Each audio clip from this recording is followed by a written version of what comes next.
Now, how's it going, PogChamps? The energy's going to be low tonight because it is, 11 o'clock, and I'm about to go to bed, but I just saw that they put up the banners. You know, they have the character banner and the weapon banner, so this will go up tomorrow morning for y'all, which would be perfect because I wasn't sure what I was going to upload.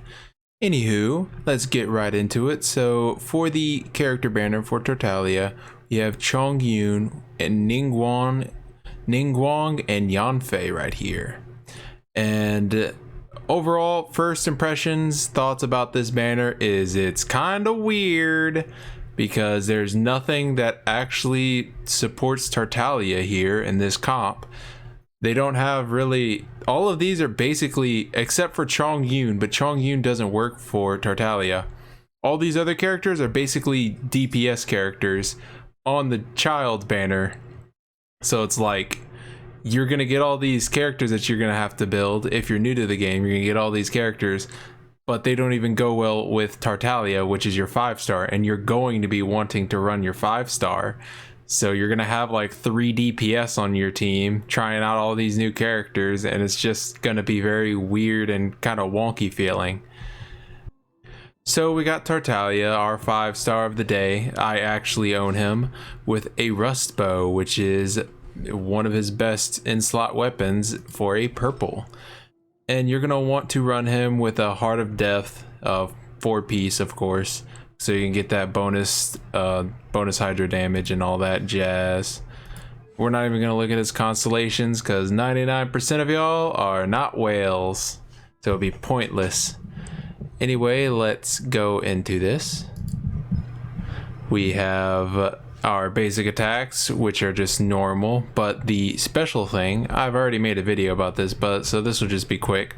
Our special thing with this is when he does a charge attack, it applies a Riptide, which is an icon that sits on them for a duration of time. See if it says Riptide duration 10 seconds. So you have 10 seconds of that mark on them. If you hit them again with another charge attack, the mark will detonate and do AoE damage around him and do like, what, 4 or 5 attacks, and that can be triggered every 0.7 seconds. And if somebody else is hit with that AoE water damage, then the Riptide effect is also transferred to them, and you have 2 people with the Riptide, and you can just keep comboing it to more ads. So he's really good with ad clearing and just AoE damage as a whole. His first ability is called Foul Legacy Raging Tide, and that is where he enters his melee stance and he just goes ham and he demolishes everything. And it's really nice because anytime that he hits them with his E ability, this is where he pulls out his daggers and he's melee stance. If y'all didn't know, he has a melee stance and a bow stance. But when he's in his melee stance and he hits somebody with the Raging Tide effect, it will constantly trigger that Riptide and it will keep doing that AoE damage constantly.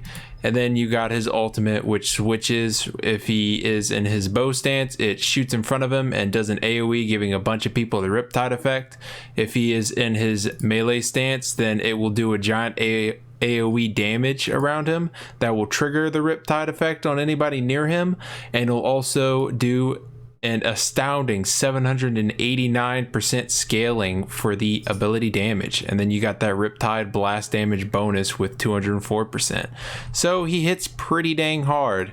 And another thing to note is that his talent here, his passive talent here, is actually really cool because it gives everyone in your party a level up boost to his his basic attack, or their basic attacks. So that even applies to him. I have this currently at level 7, but because I got this leveled up all the way, it raised it to 8. So if I crown this, I'd have a level 11 constantly. Really cool. Then we have Never Ending, which extends the Riptide duration by 8 seconds. So instead of 10 seconds, it's 18 seconds. That's massive. It's really nice. And then we have when Tartaglia is in Foul Legacy Raging Tides, which is his first stance where he goes to melee. Oh, it says it here, melee stance. On dealing a crit hit, normal and charge attacks apply the Riptide status effect to opponents, which is really, really, really good. So he is overall a great character for you to run as a main DPS and just have a sub DPS on the side to help you out. Now let's go over to our boy Chongyun And the reason that Chongyun would be great for him is because of his first ability. So if y'all don't know, his first ability sits down a giant AoE cryo thing that allows people to change their weapon attacks to cryo damage and also increases the attack speed of said weapons.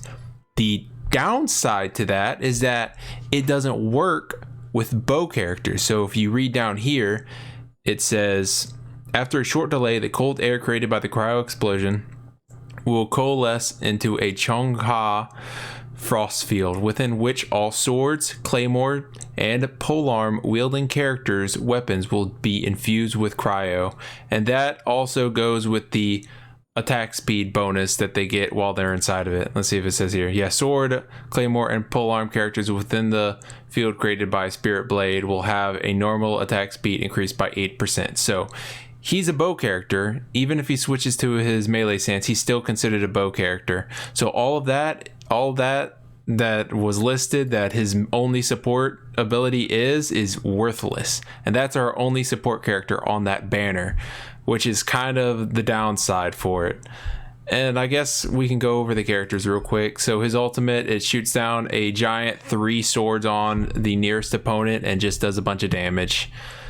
And his first ability, you already saw, gives you that attack speed bonus. His second ability, let's see, when character, the field created by the Spirit Blade, Chongyun's Layered Frost, which is his first ability, disappears. Another Spirit Blade will be summoned to strike a nearby opponent, dealing 100% of the Chongyun Layered Frost skill damage as AoE cryo damage. Opponent hit by this blade will have their cryo resistance decreased. So that's really nice if we had another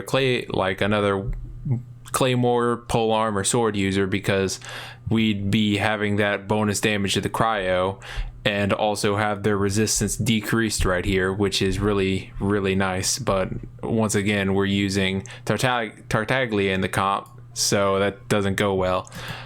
This is kind of a necessary ability to have as a constellation if you want to run them with as a main DPS, because it allows you on the final hit, it has a 3 blades that fly forward for cryo after you do your melee combo.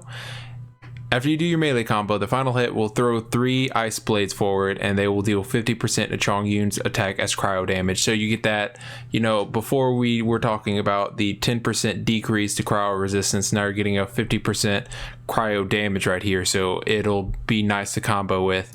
The rest of them mostly help as a support character, so whenever you use an ability in the field, it will decrease that cooldown, lets you spam not only for him but for other characters. This is just levels up the ult.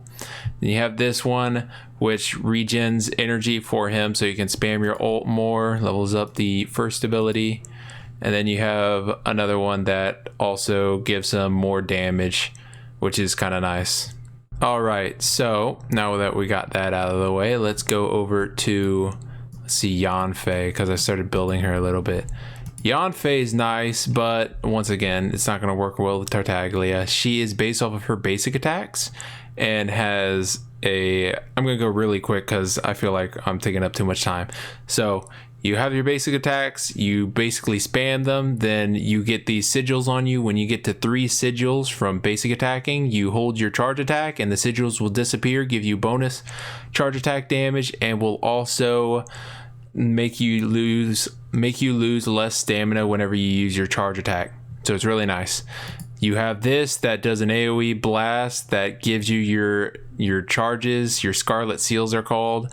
Gives you max Scarlet Seal, so it'll give you 3, and then it'll allow you to do your heavy attack. So you'd be basic attacking 3 times, get 3 Scarlet Seals, heavy attack, then you can use your E, get 3 more Scarlet Seals, and then immediately heavy attack again. And then you have her ultimate, which increases your Scarlet Seal gain rate and allows it to just generate over time, and it also increases your charge attack damage.